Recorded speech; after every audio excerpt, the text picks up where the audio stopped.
संपूर्ण ब्रह्मांड की रक्षा करी है। उस तप साधना के बल पर भगवान ने जैसे ही नेत्र बंद करा, बंद करते से शिव जी की आंख से एक आंसू गिर गया और जैसे ही वो आंसू गिरा उससे एक वृक्ष उत्पन्न हो गया जिसका नाम रुद्राक्ष का वृक्ष हुआ। जो रुद्राक्ष,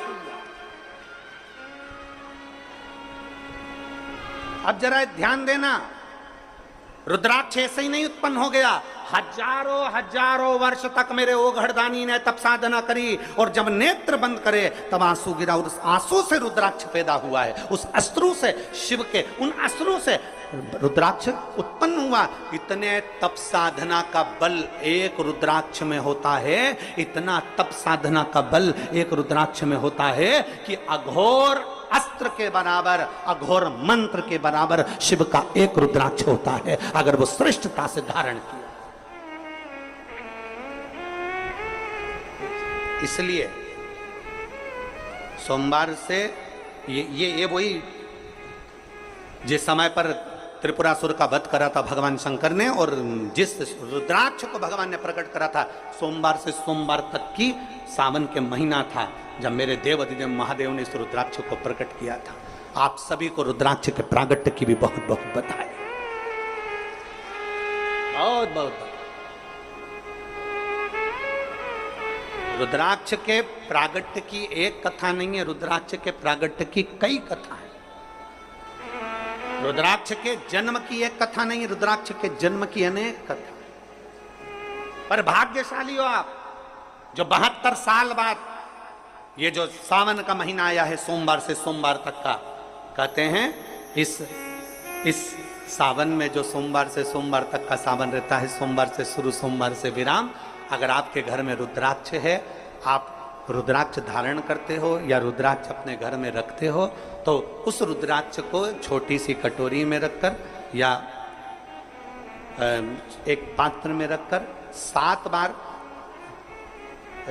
किसी भी अमावस पर, सावन में जो अमावस्या पड़ती है, ये सोमवार से सोमवार वाली सावन, इसके बाद वाले सावन का हम वर्णन नहीं कर रहा, हम इस सावन की बात कर रहे हैं। या तो अमावस, पूर्णिमा, त्रयोदशी, चतुर्दशी या प्रदोष, शिवरात्रि, अष्टमी, ये ऐसी तिथियां हैं जो सोमवार से सोमवार तक का जो सावन होता है, सावन में कटोरी में रखकर, प्लेट में रखकर, थाली में रखकर 7 बार अपने घर में अगर रुद्राक्ष तो उसको बलवान बनाने के लिए इसी सावन के महीने में 7 बार तो जल, 5 बार दूध गौ माता का और 2 बार गाय का घी उस रुद्राक्ष पर लेपित करना चाहिए। और फिर उस रुद्राक्ष को धूप बत्ती हो या घर में गूगल की धूप हो, वो धूप बत्ती से उस रुद्राक्ष को सिद्ध कर लेना चाहिए।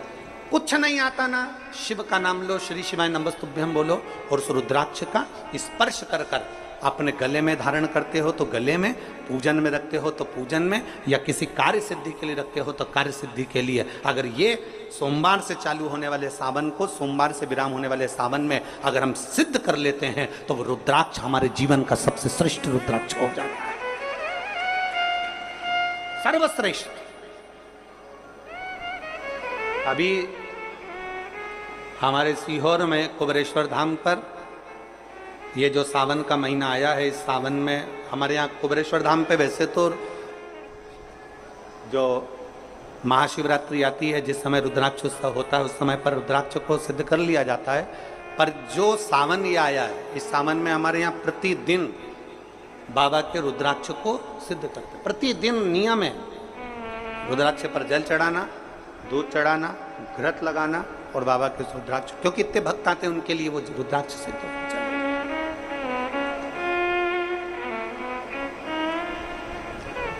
इसी सावन में 4 मुखी 3 रुद्राक्ष, कितने? 4 मुखी कितने? 3। 5 मुखी रुद्राक्ष 3 और 6 मुखी रुद्राक्ष 3। इनके बीच में सवा गांठ लगाई जाती है। 4 रुद्राक्ष कितने? जल्दी बोलो। 4 मुखी रुद्राक्ष कितने? 3। 5 मुखी रुद्राक्ष कितने? 3। 6 मुखी रुद्राक्ष कितने? 3। इनके बीच में सवा सवा गांठ लगाई जाती है। मतलब एक गांठ पूरी लगाई जाती है, फिर आधी गांठ लगाकर फिर रुद्राक्ष को डाला जाता है लाल धागे में, फिर सवा सवा गांठ ऐसी चलती है। 9 रुद्राक्ष होते हैं कुल टोटल। अगर ये 9 रुद्राक्ष को शंकर भगवान के शिवलिंग के पास में रखकर ये सावन, इसको अन्य सावन में नहीं कर सकते, केवल इसी सावन भगवान शिव के मंदिर में शिवलिंग के पास उसको रखकर 7 लोटा जल, 5 बार दूध और 2 बार घृत अगर लेपन कर दिया जाता है उस माला को, और उसी माला को हम बेलपत्री के पेड़ के नीचे बैठकर अपने गले में अगर धारण कर लेते हैं तो दुनिया का ऐसा कोई कार्य नहीं जो तुम्हारे लिए हो नहीं, पक्के में होकर ही मानो। उस रुद्राक्ष का इतना महत्व, ये तुम जो सहज में सुन रहे हो ना, हम फिर कहेंगे दया सिंह, जो हम फिर दया सिंह जी को धन्यवाद देंगे कि ये जो सावन के महीने की कथा लिए दया सिंह जी, ये साधारण नहीं है। दुनिया के लोग भले इसको सहजता में रख लें। 27 जुलाई 1953 में ये सावन आया था, उसके बाद 2024 में ये सावन आया। लोग तरसते हैं इस सावन के लिए कि इसमें हमें रुद्राक्ष को सिद्ध करना है, हमें इसमें बेलपत्र का पान करना है, इसमें हम जो मांगेंगे हमारा बाबा कृपा करने के लिए तत्पर रहता है। ये वो रुद्राक्ष का आनंद पाते हैं। मैं धन्यवाद देता हूं दया सिंह जी आपको बहुत बहुत, और पूरी समिति को, बोलबम सेवा कल्याण समिति को धन्यवाद देता हूं। और जितने भिलाई वासी इस कथा को सुन रहे हैं, भले तुम्हें छाता लगाकर बैठना पड़े, भले तुम्हें पन्नी लगाकर बैठना पड़े, पर अगर 1 मिनट भी आप कथा का रिस्पॉन्ड कर रहे हो, टीवी के सामने, मोबाइल के सामने अगर सुन रहे हो, तो सहज मत समझना। क्या फल मिलेगा? हम तो कहते हैं कि 3 महीने में मिलता है। हम तुमको कहीं नहीं जा रहे, 1 महीना तुम्हारे इसी छत्तीसगढ़ में है। हम 1 महीने में फल देखना प्रारंभ करेंगे, प्रयास करेंगे। आप उस सावन की महत्वता तो जानो, शिव नाम की महत्वता तो जानो।